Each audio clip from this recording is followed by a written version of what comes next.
Ebony said, okay, and this is something I want to talk about. OET should make the exam more conducive for people to pass. I've been seeing lots of people writing in groups, OET should make it easier. They should not make it easier, okay? And I'm going to tell you why.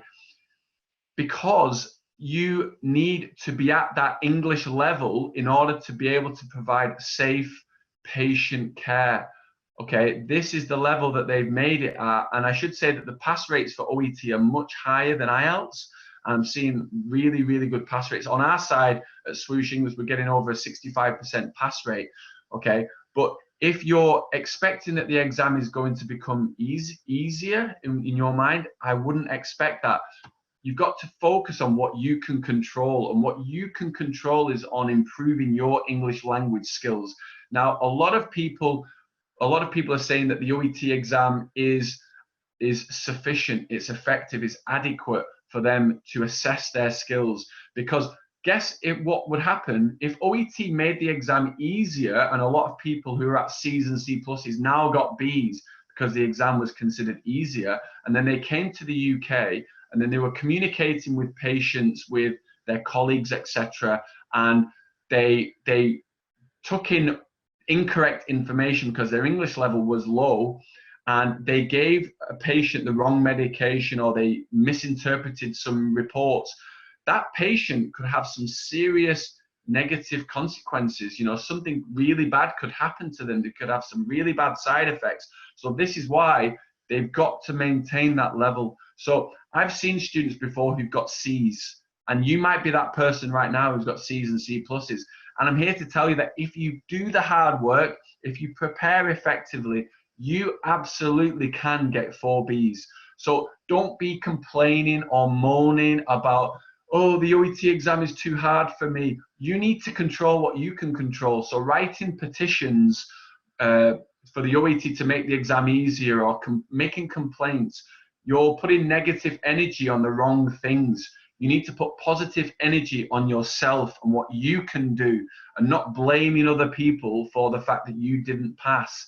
Okay, and I know this is very strong advice, but I'm telling you this, it's called tough love. And I'm telling you this because I care about you, and because I've had students before who said, Alex, I didn't want to hear your advice when you told me to focus on myself and not focus on making the exam easier. But I'm so happy and I'm so glad that you told me this, because now I realize that it was up to me. It was my responsibility to make the improvements necessary in order for me to pass.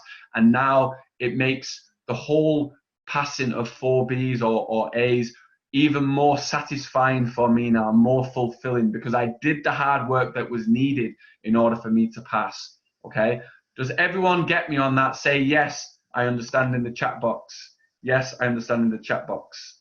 Okay. Okay, so Ebony's got a good point. She's talked about the listening and there was echoes. I've heard this from a lot of students, and I'm sad. I'm sorry to hear this situation. I've heard that. I mean, if you want to contact OET about this, then please do that. And you know, the echoing, if you felt that it was stopping you from taking in information that that you needed in order to answer the question, then then definitely contact them. So thank you very much for clarifying, Ebony. But I have seen in a lot of Facebook groups, that people are complaining, this is the reason that I didn't pass, this is the reason that I didn't pass. No, the reason is yourself. You have to take responsibility for everything that you do.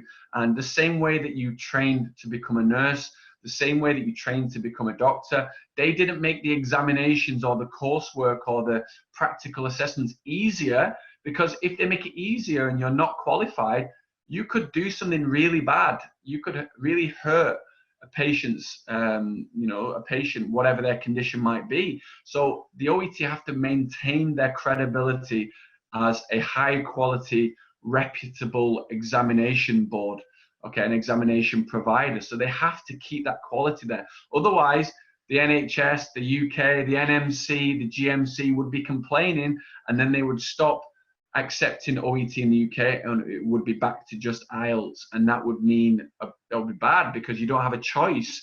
now you're so fortunate and be so grateful that you have the opportunity to choose IELTS or OET. IELTS or OET. You can choose now. Isn't that amazing? You should